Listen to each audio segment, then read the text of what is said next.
Hey, Deidra, we're going live any second now. Who do you want to do a shout out to? Caden, because he did something brave and I'm at his place. All right, Kaden, shout out to you. How's it going?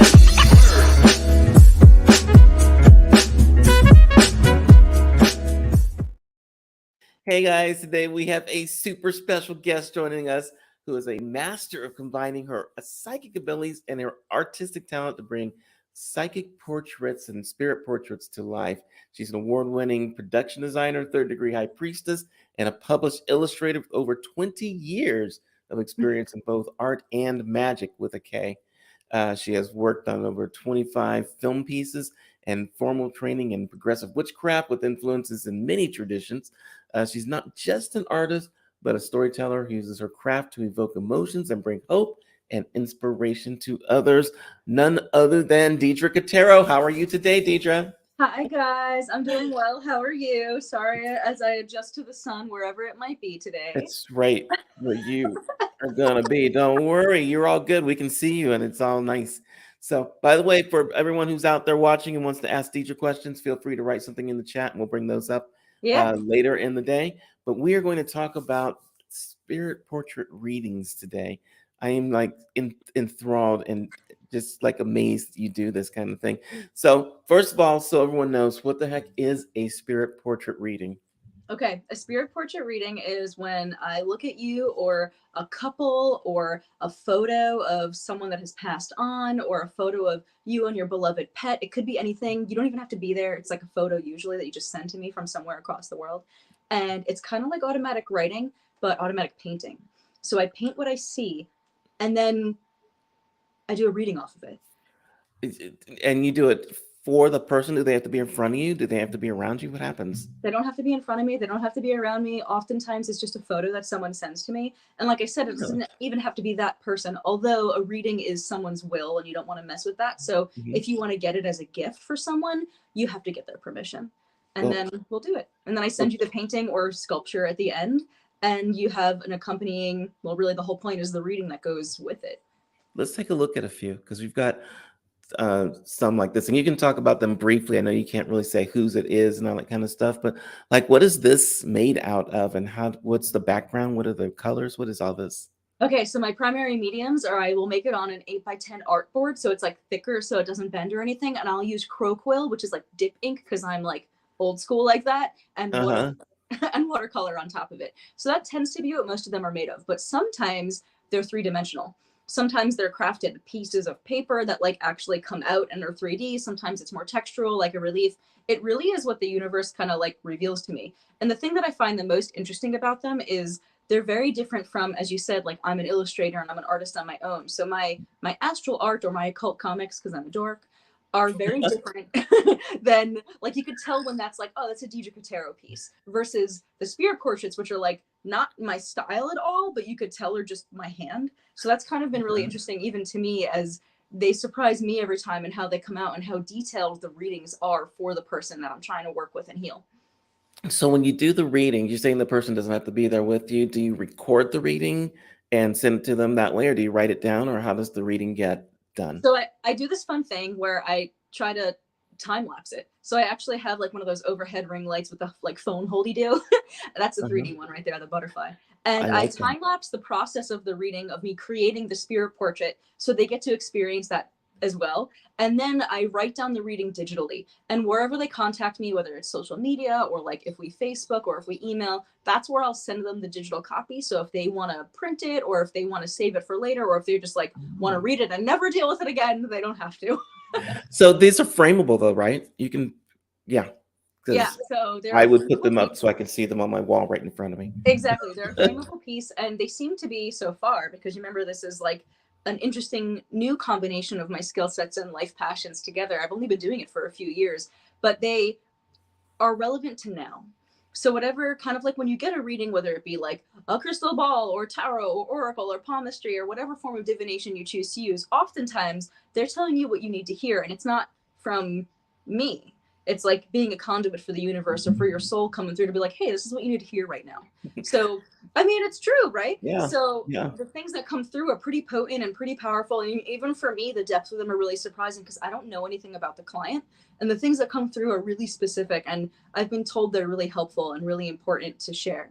And they've helped them through the process. But those pieces, which is kind of cool, is you could frame them, and if you choose to get another one like down the line in a year, in a number of years, like every decade or whatever you do, you could end up with like a gallery of the snapshots of your life. It's like photos of your soul that you get to have in those moments. That is very cool. Right? Yeah. I will tell you, going through like archived photos that I have right now, and I've got boxes and boxes that are going to Legacy Box. That is a cool idea. And I have not seen anyone else do what you're doing. Thank you. This way. How did you decide to take like the whole psychic phenomenon and mix it with art? Like, I didn't. It was suggested to me. How? Who did this?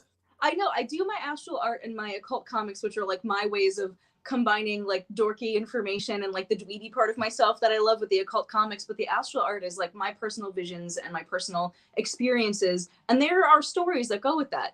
But the spirit portrait readings was actually suggested to me by a fellow medium named Edward. He's incredible, by the way. And his like animal readings, on par. Anyway, so he and I were exchanging readings because that's what you do when you love each other. It's like skill sharing.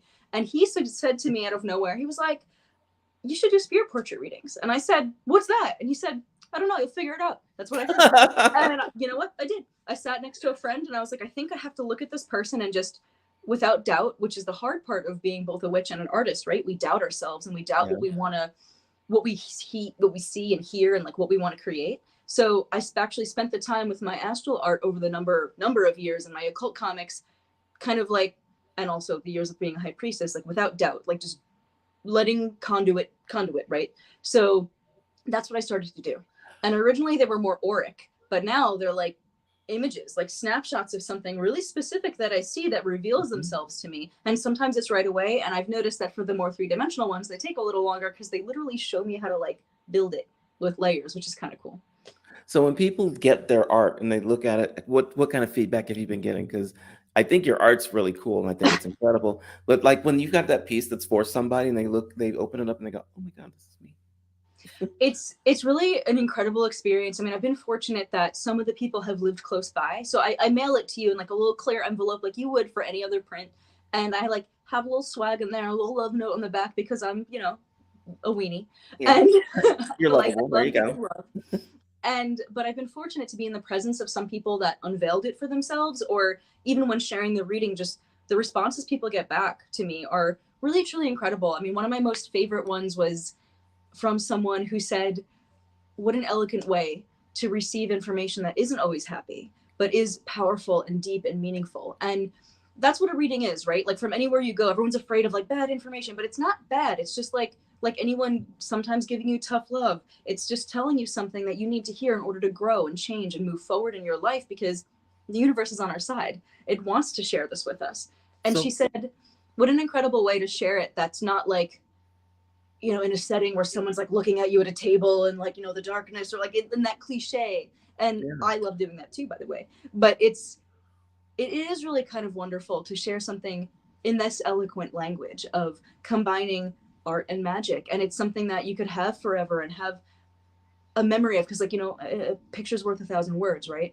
Yeah. So it shares more than I could even express verbally. So when I do the reading, I break it down by line, shape, opacity, the thing itself, the texture. And that's how you do a reading. That's like color theory and like the science of psychology and how readings work and like where those things, that psychology comes from and how it applies to human consciousness. Are you actually thinking the colors when you're doing it, or is it flowing out of you? It just flows through. Like I can't explain it any other way, like other than automatic painting. So what happens for me is I'll see a picture of someone and I'll just like get a glimpse of, I'm going to call it the snapshot of whatever it is. I'll get that glimpse. And then sometimes I'll just like paint it right away. Sometimes I'll feel like, I know that's only a piece of it. Like I know I'm waiting for something else to reveal itself. And oftentimes, like I said before, that wait time is when there's like other layers.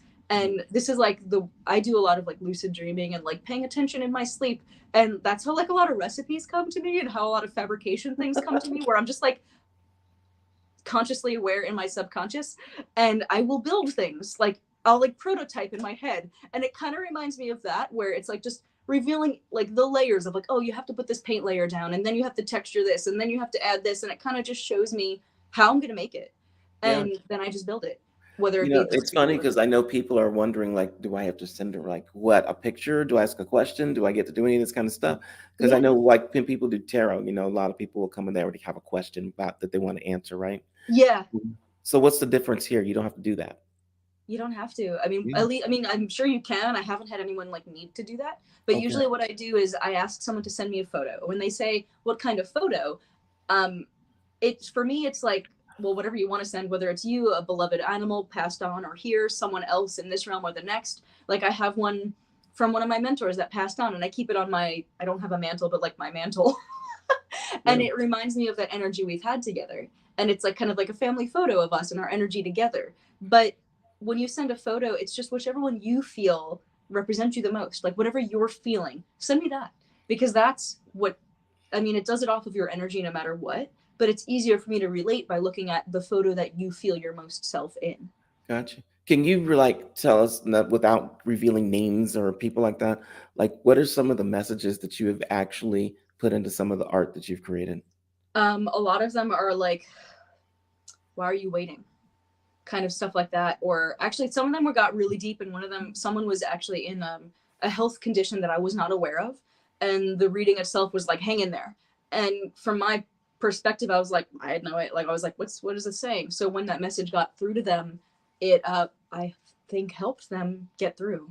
And that is, for me, from my perspective, was when I was like, okay, even though I don't doubt my magic and I don't doubt my abilities in what I'm doing, because I've been doing these both art and both magic for so long, but it's still, you know, I'm still human. You still have that like imposter syndrome and that self-doubt. But when those readings come through, that the people come through and they're like, I never told you this information. How did you know that? Or, hey, this is an aspect of my life that I never told anyone, and yet you're speaking to it, and I know exactly what this is referring to when you're saying it. Or in the image, like for instance, you saw the frog one over there. That's like a cartoon, which is weird because it's not like, I was like, hey, are you okay with this? Like, it's not this like deep, powerful, empowering image, but it's a cartoon, but that meant so much to them. But the meaning behind each symbol was just as apparent and just as potent.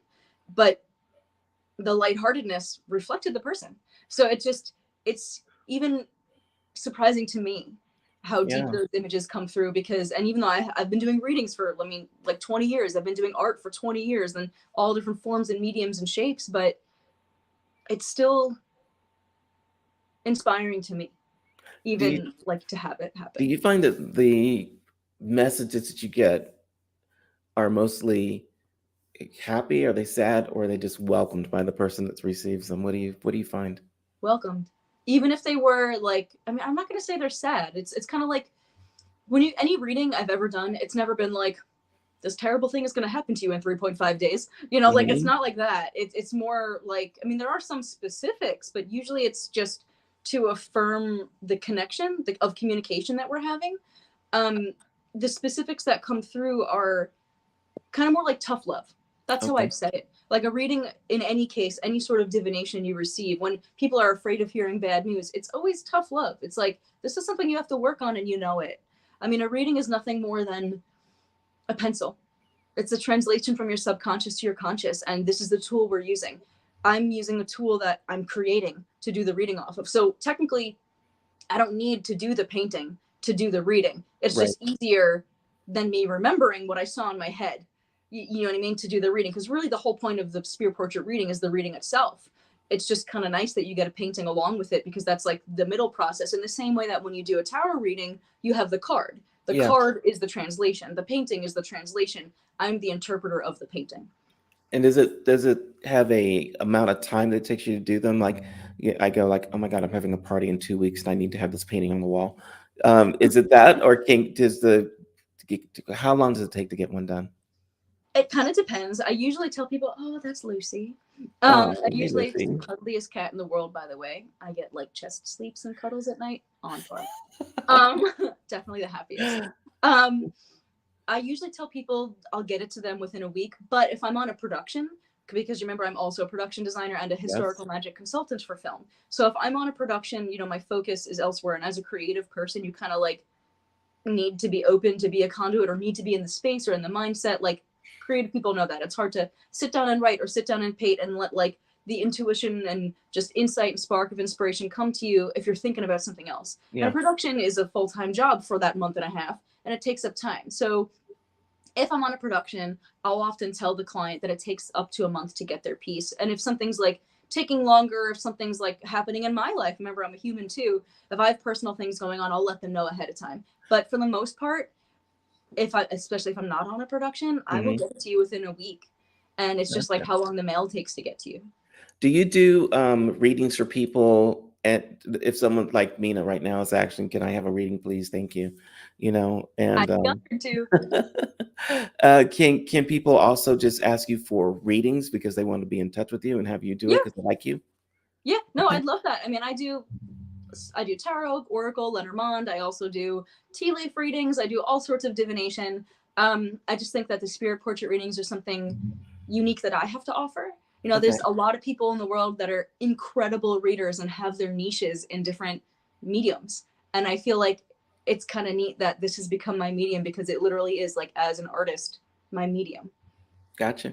By the way, what's your jewelry? Is beautiful. I like it. By the way. This is so this is my pentacle that I've been wearing recently. It's a star with a golden spiral. The golden spiral is the Fibonacci sequence. It is the science behind what our minds perceive as beauty. And there's also the science behind a lot of magic, so they correlate. And I'm a dweeb, you know. So you're just a magical dweeb. I love that. Nerd.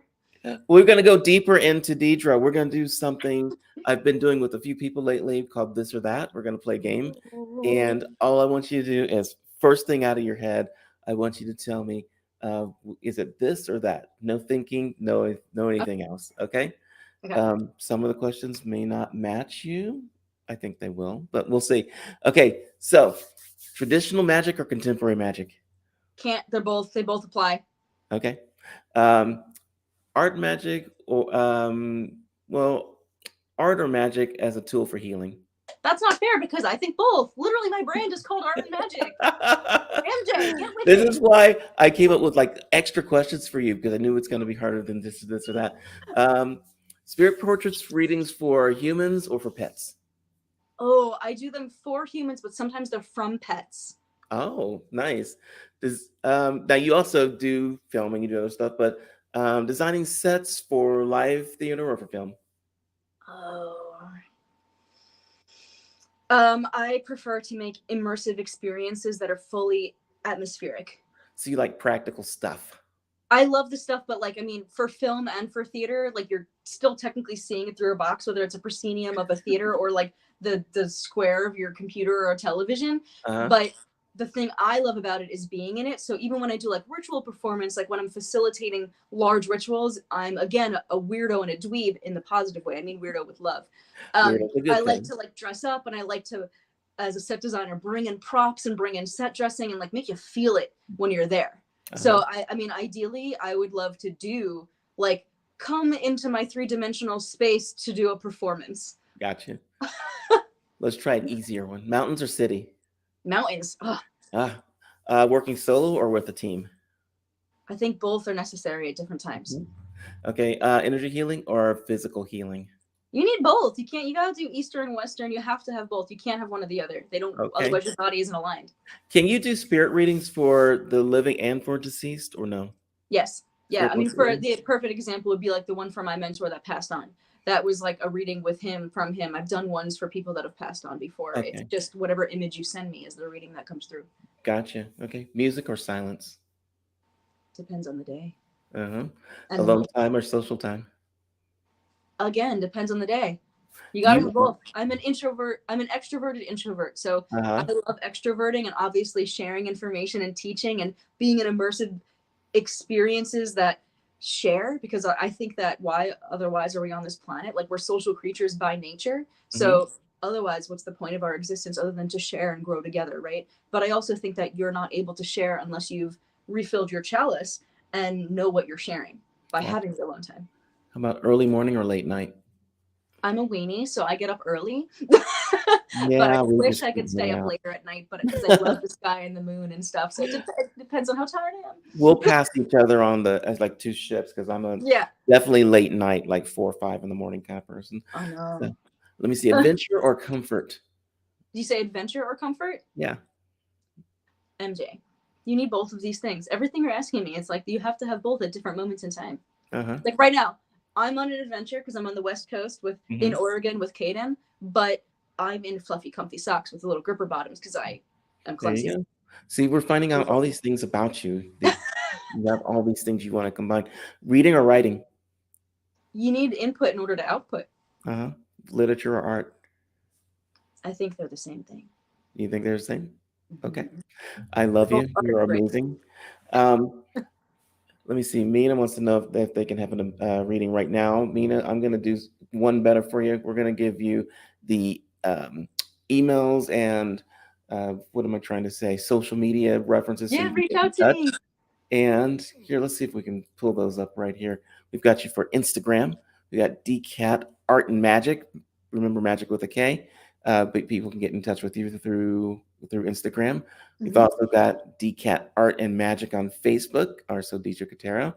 And you're on IMDb, so they can check out all the cool stuff that you've been doing, have done, and are going to do. Fun things.